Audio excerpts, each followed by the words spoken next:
know that Istanbul is the world's 8th most visited city with 14 million visitors every year. It is beautiful every season, but there is undeniable magic about winter. Because Istanbul has over 50 hills and multiple bodies of water surrounding it, like Black Sea and Sea of Marmara, it has several microclimates. Unlike many European cities, Istanbul isn't a city that gets to freezing temperatures often. However, the daily mean is a few degrees above zero. Istanbul is one of the snowiest cities in the Mediterranean basin, and that is because of the cold air coming from the north. Snow does occur in the coastal areas of the Sea of Marmara and the Black Sea almost every winter, but it usually lies no more than a few days. Suppose you're exploring outdoorsy touristic spots like Istiklal Street. There are many warming street foods and drinks available, such as roasted chestnuts, boiled corn, a cup of tea or salep. They will keep you warm even when you're way up on the Galata Tower. Stretching for 1.5 kilometers, Istiklal Street, the Turkey's most famous and busiest street, and it's home not only to many shops, but also cultural sites that are a delight to explore. Winter season in Istanbul is considered off-season, and as with many destinations in the off-season, it's much cheaper. While grocery prices, restaurants and transportation costs are the same, prices for hotel stays, Airbnbs, airfares and some excursions drop significantly.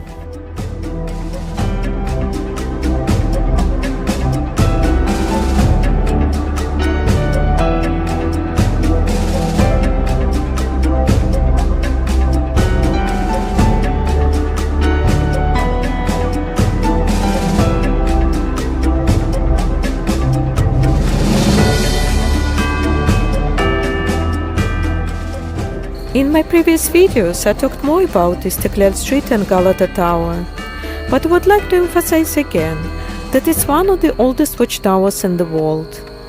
Originally, it was built in the 6th century, but the one we see today was rebuilt in the mid-14th century by the Genoese, who colonized this part of the city. Very good holiday, buy good fishes for you.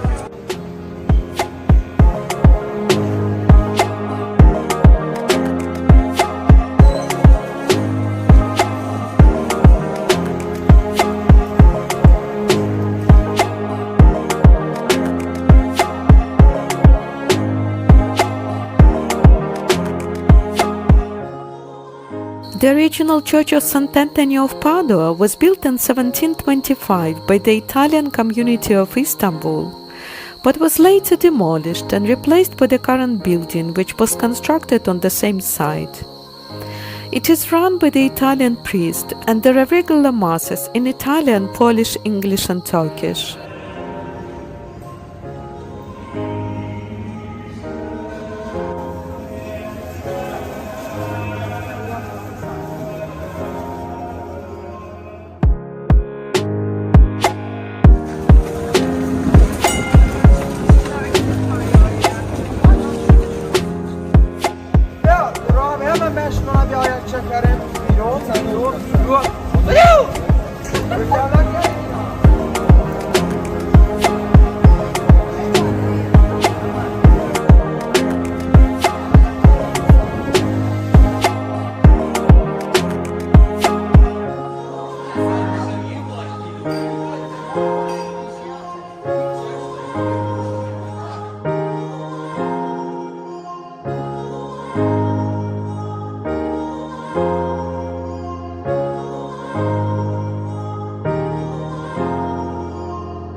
Visiting Istanbul in winter means you can see the sights without waiting in line for too long.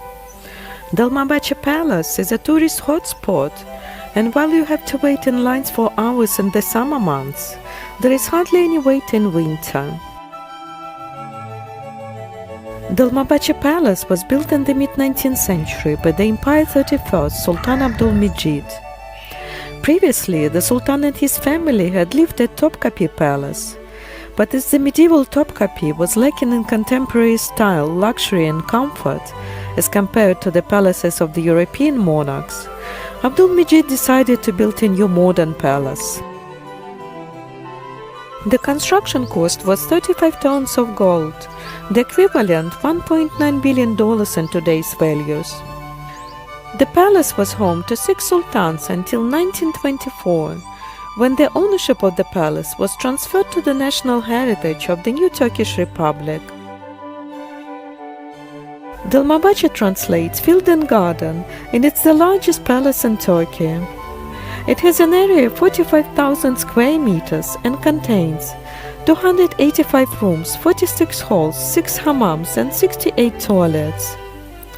The design contains eclectic elements from Baroque, Rococo and Neoclassical style, blended with traditional Ottoman architecture to create a new synthesis.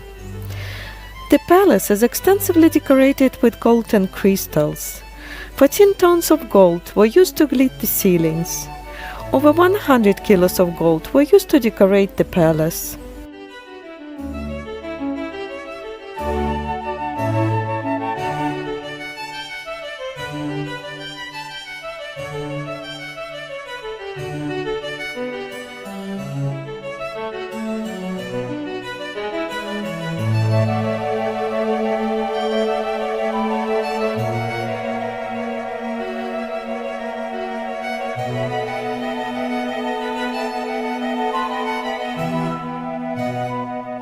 Functionally, the palace retains elements of traditional Ottoman palace life and also features of traditional Turkish homes.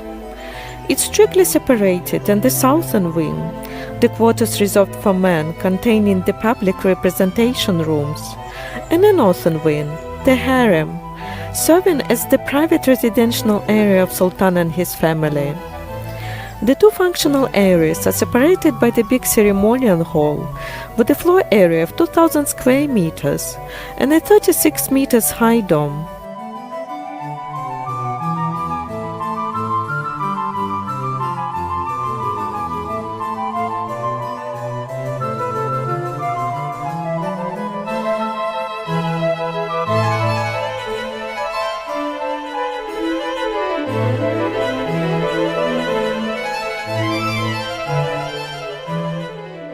The harem was a traditional feature of many Middle Eastern architectural structures throughout history.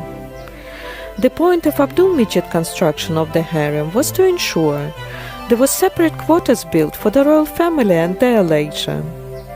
It was common practice for the Sultan's personal concubines to reside within the harem.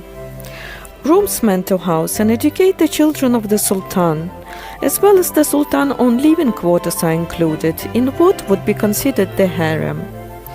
Usually, most sultans beforehand had restricted their wives and concubines from being on the public. However, Abdulmejid unpredictably allowed them to leave the palace to shops and bazaars under supervision.